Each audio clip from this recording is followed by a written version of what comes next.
Alright guys, we're back again. Are you right, Steve? I'm great, thank you. How are you, Douglas? Douglas is here. Douglas is here. Well, we've got an interesting one tonight. So, Brass Monkey Steve has been doing his roaming report a bit again. And who have you got on the menu for us tonight then, Steve? We've got Nia Lloyd Williams for this evening's grilling. Lovely lady. Yes, indeed. So we'll play that now, and then we'll have a chat later. And here we are. So we're here today on a lovely day out here. It's too nice to be inside, really, isn't it? Too nice to be inside. Yes, we're here with Nia Lloyd Williams in her house. Thank you for inviting us to visit you today. No problem at all. We're going to go sort of through the standard questions we go through with everybody and try and just have a general chat about banding and what's happened in the past and any little anecdotes or memories. As lots of things come up. As a lot of things come up. Yes. Some of them cannot be broadcast. We've gone through them already, hopefully. Yes. We'll have lots of bleeps and yes, we'll get the scissors out later and cut a few bits out. What happens in band stays in band. Absolutely, yes. So, Nia, when did you start playing? Well, I started playing brass instruments when I was 11 years old. They had 3 cornets at the junior school, which is just across the road from where I am now. Yeah. And one day, there was 4 of us in my year, so it was a small village school. Yeah. And one day the headmaster came and said, "Who wants to learn to play cornet?" And I put my hand up. I hadn't asked my mum and No, dad. you never do, yeah. Hadn't. And then I started at 11. I used to go on the bus from Llanefydd. I used to go on the school bus to the next village along in Henllyn in the mornings, and I used to have a brass lesson in the morning and then come back on the bus back home, and that's basically how I learnt brass. I had lessons for a year. Yeah, and was that in the school itself? It was in the school yeah. in Henllyn. The Perry would come to Nice, well, that's Henllyn. good. They wouldn't come to the school, so Yeah. that's how I started. And then that was it, basically, till I was 17. Yeah. Because I'd gone to high school and I didn't play after that. And that was it. I could play the piano a little bit. Yeah. I could read music. And that was it. Yeah. It's a great benefit if you can read music as well, though, isn't it? Because, Yeah. you know, talking to a lot of people, we've got sort of 2 streams, really. We've got the brass people who've just done brass from scratch. And then we've had other people who've, say, played the piano a little bit before or after and things. And it's just that general musical bit of things and understanding things and clefs and things, isn't it? It all helps. And I used to have piano lessons in the village, and I had to read bass clef and treble clef, and the thing was to go and play the organ in the chapel, and then I'm playing cornet as well, and then I was intrinsically lazy. I thought I can play cornet because I only had to read one line of music. 3 vowels and 1 line of music. Yeah. So in that way, I still, when you see somebody playing an organ, I can't believe how they can do it. No, and the feet as well. The feet are going, 2 hands are going, they're pulling stops, they're doing all different keyboards, and it's amazing, really. Yeah. So you started on cornet. And you started in the school. What about banding? When did you first band? My first band was Rhyl Silver band in 1987. I say it quietly. Yeah. I was 17. Yeah. The Perry at my high school was conducting Rhyl Silver that were rebuilding after a period of going down to about 6 players. And he invited me to go along. And I remember going there at as 3rd cornet. Yes. And Rhyl Silver band room It was damp. Cigarette smoke. The heaters were like copper pipes. And, but it was all fascinating. Yeah. And, you know, and to get to know about bands, I used to listen to the band Yes. on a Wednesday yeah. night, and I used to record everything on tape. I've chucked them out now. That would be worth a fortune. That probably I'll be quite interesting. Yeah. So I started when I was 17, and that's where I stayed Yeah. for a long while. Yeah, with Rhyl, and Yeah. we've done some things. They were a good band at the time, weren't they? Very good. Yeah. The building of the band, it didn't go very far with the Bill Hines. Yeah. Then Grimford Davies came Yes. along, Yeah. and his last, he was a professional musician. He'd played under Reg Little in 1949 when Rhyl Silver Band won the Nationals in the second section in London. And he was a professional. He'd played all over the world. He'd been a double for Joe Loss, the orchestra leader. Wowzer. And then he came back home, and his last job was musical director for Chipperfield Circus. Oh, okay. Very consummate musician, a very hard taskmaster, that with a sense of humour. Yeah, well, that's good going, that, isn't it? You know, Yeah. it's a good balance. He was a showman. Yeah. Yeah.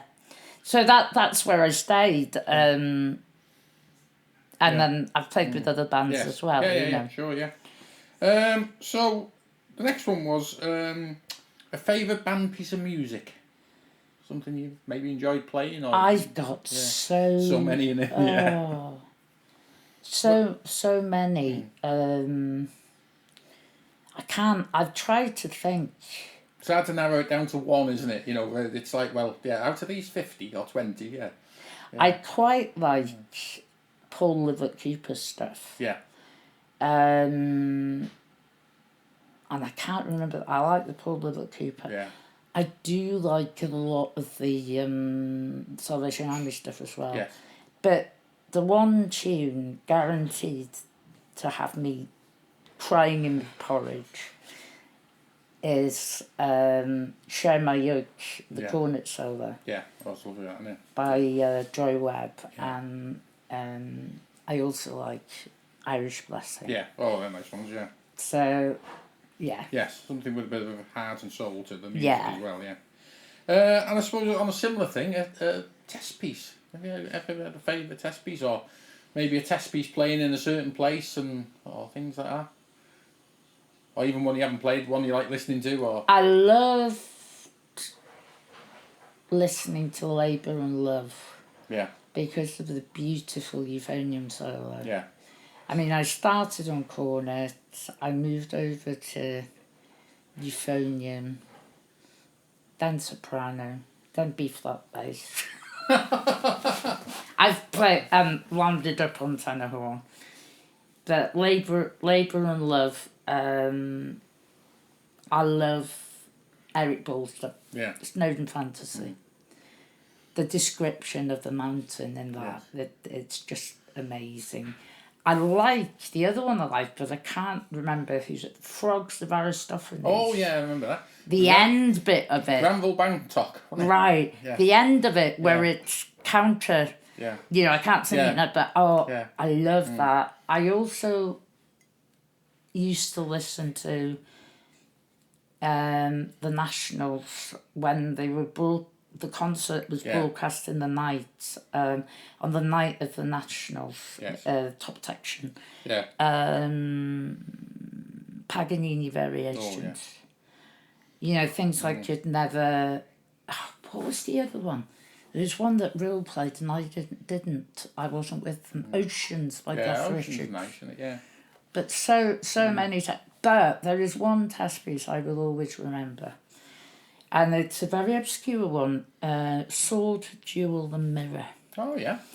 It was a test piece for the areas in Wales. 1999 or 2000. Yeah. And there are 3 soprano cornet solos. Wow. Right? And I was on solo youth at the time at Rhyl. And the secretary, Val, came up and said, right, we need a soprano cornet player. Who's going to volunteer? I put my hand up. She looked at me and went, you can't, you're solely euphonium. And I said, who said I can't? Yeah. You asked, yeah. So I went from euphonium to sop, Yeah, and the Sword, Jewel and Mirror. Everybody was like, they know me of years, and they're going, Nia, you've got a sop, you're a euphonium player. I was like, I've got a sop. Yeah, I am now a sop player. Yeah. So Sword, Jewel and Mirror was great, and we actually qualified for the Albert Hall. Yes. I didn't get to play in the Albert Hall because I was ill. Yeah. But yeah, but that would be the Millennium one, I think. It was the Millennium one. They did all the sections in from what I can remember, they did all the sections in the Albert Hall. Yeah. They? Yeah. And it was amazing. I went down there with them, and it was great. It was amazing. Yeah. And the guy that was playing, the lad that was playing soprano instead of me, he left his soprano behind in the hotel and had to go to a trade stand and get a soprano. Yeah. There's always one, yeah. Yeah. Yeah, it's the number of times people have done that, or left it on the bus, or left it by the bus. I reckon you did it on purpose because we didn't have a very good soprano. Well, it worked, yeah. So I suppose in terms of contest venues, that's probably the pinnacle, isn't it, really, the Albert Hall? In terms but as I say, I never played that. I quite liked the Brangwyn. Yeah. Didn't like the travelling. I've played with Rhyl there. I also played with Conway Town. Yeah. And I also enjoyed the Great Hall in Aberystwyth. Yeah, that's a good one. The times where it was there. Yeah.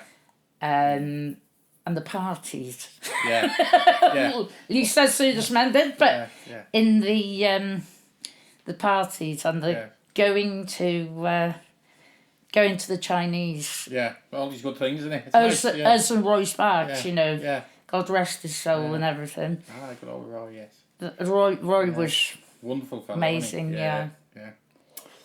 So I suppose next one was a favourite solo, or one you like listening to. I know you mentioned a few before, pieces you liked and things, but if there was any, and you said there's some good solo pieces in some of the test pieces and things. Yeah, the solo I always wish I'd have been able to play. Sadly I can't now because of my teeth.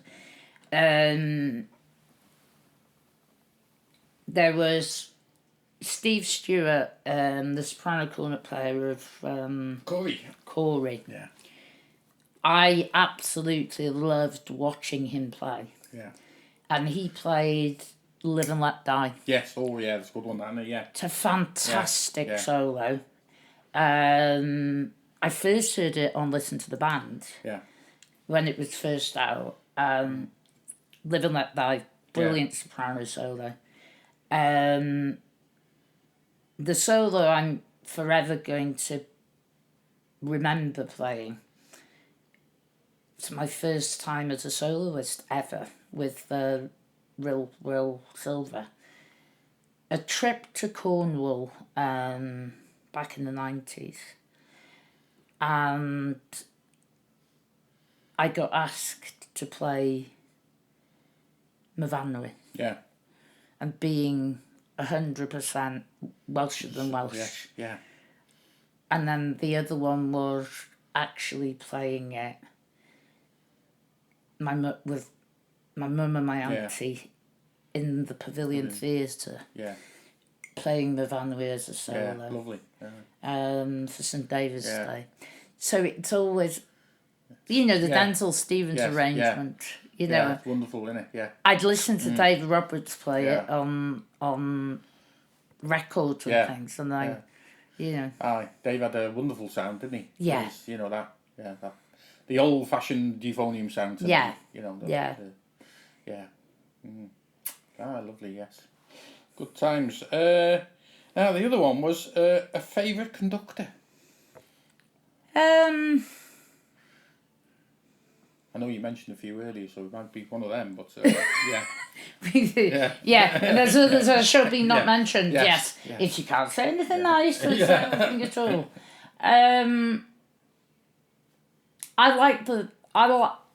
I guess because Grimver was my first proper conductor. Yeah. He's always going to have a. He's going to be there, isn't he? He's always going to have, not necessarily a brass band guy. Yeah. But all the music I used to like when I was younger, the dance bands, the show bands, you know, entertainment and all that. We've had a few good conductors with Rhyl. Lindsay Laurie, the famous euphonium player. Yeah. He was absolutely lovely. And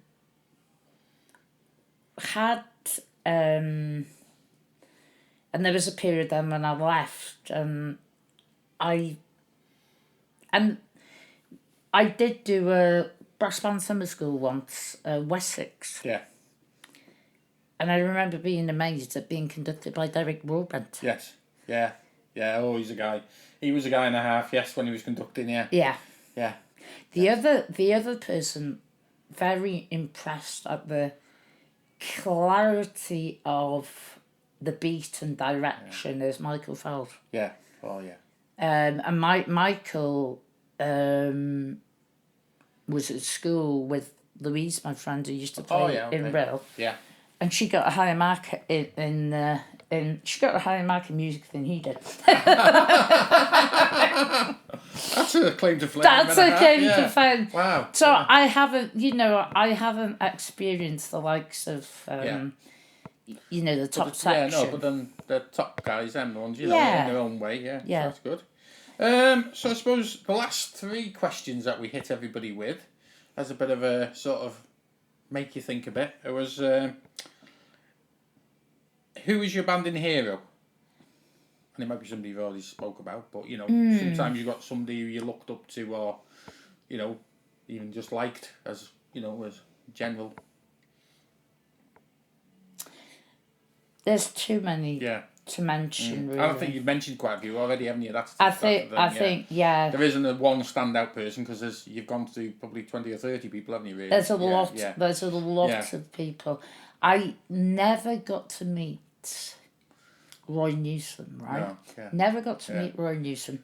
Never really knew what Roy Newsom looked like. Yeah. But he was my friend every Wednesday night when I was growing up. Yeah. Every Wednesday night it was Roy Newsom. Yeah, that's a good one. Yeah, Frank Renton. Yeah.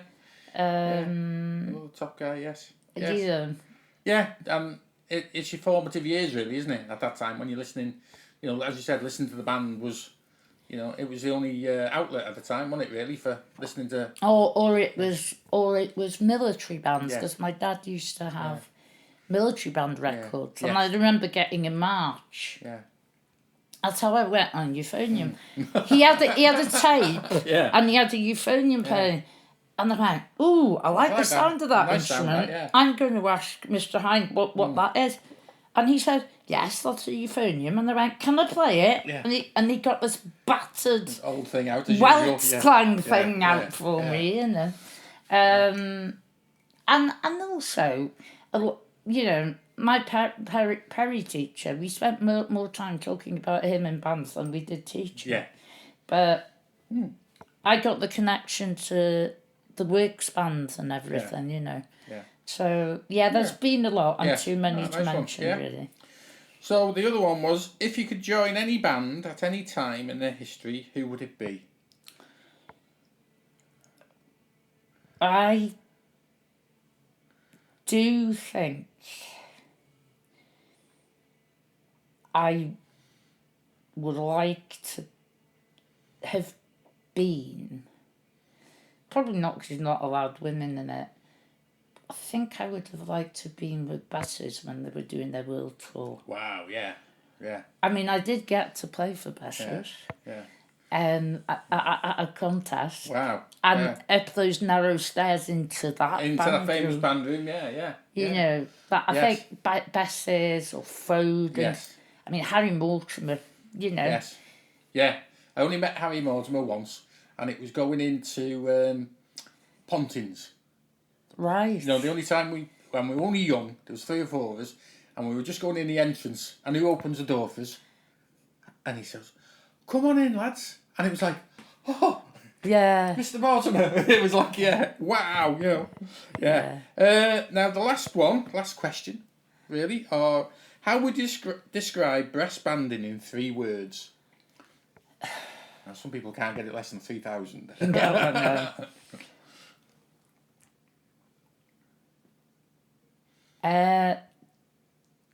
It can be traditional, family, Yeah.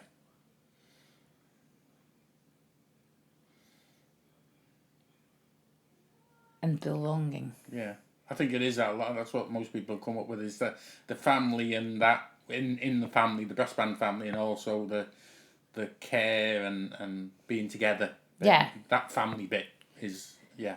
I mean, the family thing, I've made lifelong friends through banding, and I'm sure you have too. Yeah.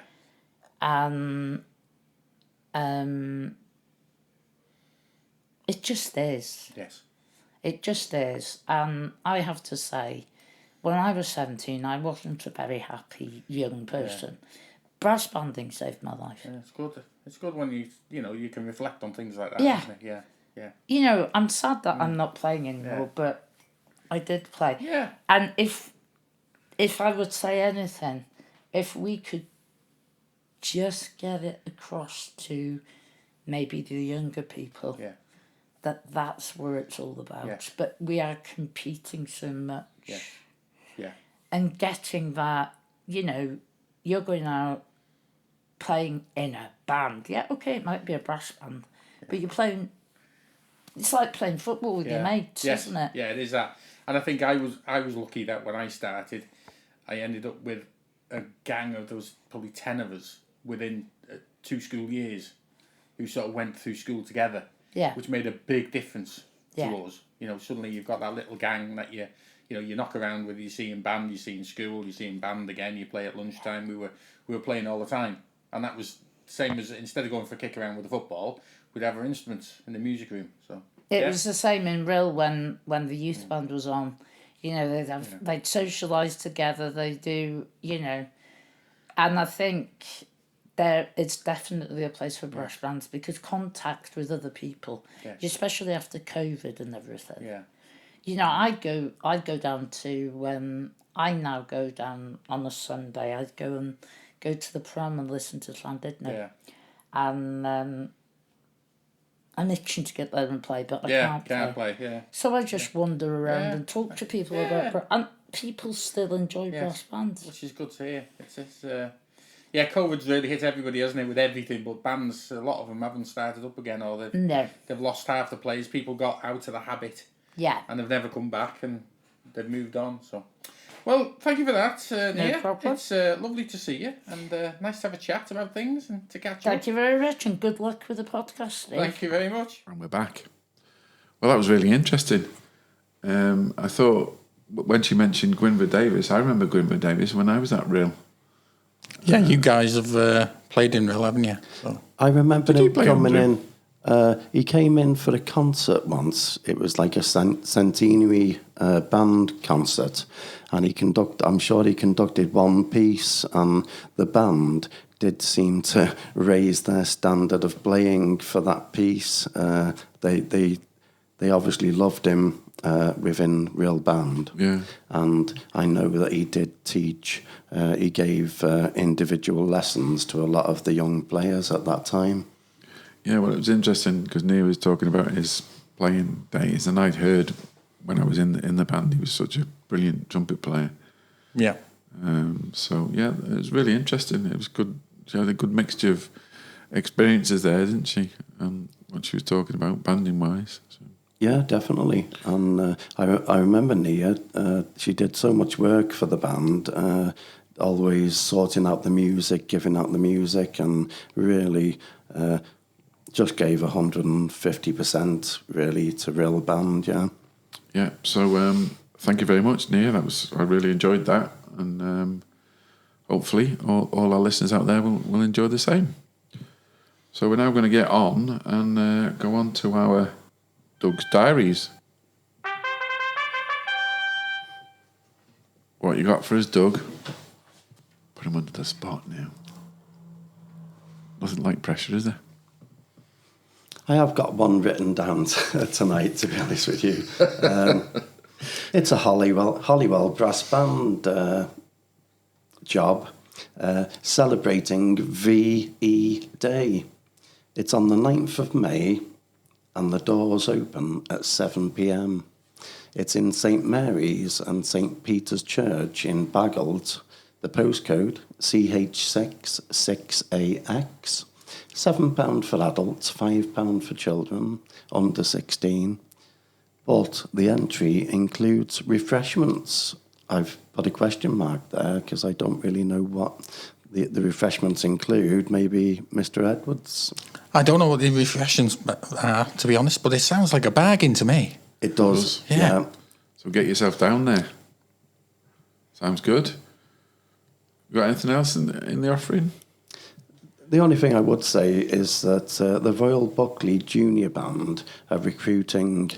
They're looking to encourage youngsters aged 7 or older.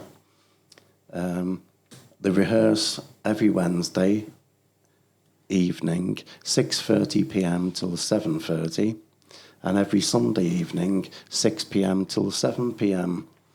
The band trainer in charge has said the next opening for teaching will be in September. If they have their own or school brass instruments, that would be great. If not, the band will obviously see what they've got. Well, that's good. So they're going to do another intake then in September, I guess. It's all about the future of the band, isn't it? And and I suppose we need an appeal really for any bands out there. If they want us to publicise anything like that, get in touch with you. Doug, at where? The Brass Monkeys podcast at gmail.com. Have I got it right twice? He's done it again. You're getting better at that, mate. So, yeah, I mean, all the people that listen to this, if they're bandsmen or they know bandsmen or if they know of bands that want to publicise anything, just get in touch with them on that email. We'd love to publicise stuff. The more, the better. Obviously, we do a podcast every 2 weeks, so try and get them in. If there's a diary event that's coming up, you've obviously got to try and get it in before we actually broadcast it, if that makes any sense. So that's great. Well done, mate. So now I'm going to go over to Steve's snippets. So, thanks very much. A few things for this fortnight. I've just seen on 4 Bars West that Nantley Band have reopened their band room. That's just down the coast, so that's good to see. That obviously it'll help them, rejuvenate the players and the band in general. It's got to be good. Yeah, got to be good. You said about my band's VD concert, which I'm looking forward to. I'm going to try and get there myself. I might put my band tie on. I might be able to get in for nothing. You never know. Well, maybe we should put our Brass Monkeys Wow. polo shirts on. We might get in for nothing. I'll check out that date again. I'll flick back. Yeah. The other one was another one from Holywell that they're looking for some players. They've got open positions at the minute for an E-flat bass player, a trombone player, and they're looking for 1 or 2 front row cornet players. Right, okay. And of course, that's building on their success at the Welsh area, isn't it? Yes, indeed, yes. And another win for them in the Welsh area, which was great to see. And obviously they're building again to the finals, which would be fantastic. Great to see, local bands in it, with Wrexham as well, going to the finals. Yeah. So, all good stuff. And another totally, for banding really, for raising funds and things, I did notice that there's a Tesco's Stronger Start They're advertising at the moment, and there's up to £1,500 available. Oh wow! So it's one for especially the British bands to look at. There's money out there available. It's just putting the right story together, which I'm sure a silver-tongued committee member could come up with something that would fit the bill. Right. Okay. So how did they go about that? Do you know, Steve? It's with Tesco's or? Yeah, just go to Tesco's. Yeah, right. on their website, or go and see their customer champion. Great stuff. And I know, and Steve just reminded me, talking about Hollywood After Players, mine and Doug's, our own band, Royal Buckley, are after a B-flat bass player, if there's one out there. I know, like hen's teeth. The lesser spotted, B-flat bass player. We rehearse on a Wednesday night and a Sunday night, and if there's players out there who aren't playing, dust your tuba down, come and play, be great. Well, that's great, guys. I think that's it, isn't it? Oh, I know there's also a certain band in South Wales looking for a euphonium player, aren't they? They certainly are, yes. Our good friends at the Curry band are looking, they're advertising at the moment for a euphonium player. I believe so. So there you go. So get your applications in. What was something else that I wanted to mention is a big thank you to Ewan Fox from 4 Bars Rest, because he's promoting our podcast. And every time we have an episode, and that's great. And a big thank you for that. And if anyone doesn't know what 4 Bars Rest is, it's the banding online newspaper. Basically, I call it newspaper. It's magazine, whatever you want to call it. Really. Yeah, newspaper. Yeah. So, but if there's anyone out there, Rich, like myself, that doesn't even know what a podcast is, it's learning quickly. So there you go, guys. So it's a bye from me, and it's a bye from me. And a tatty bye from Doug.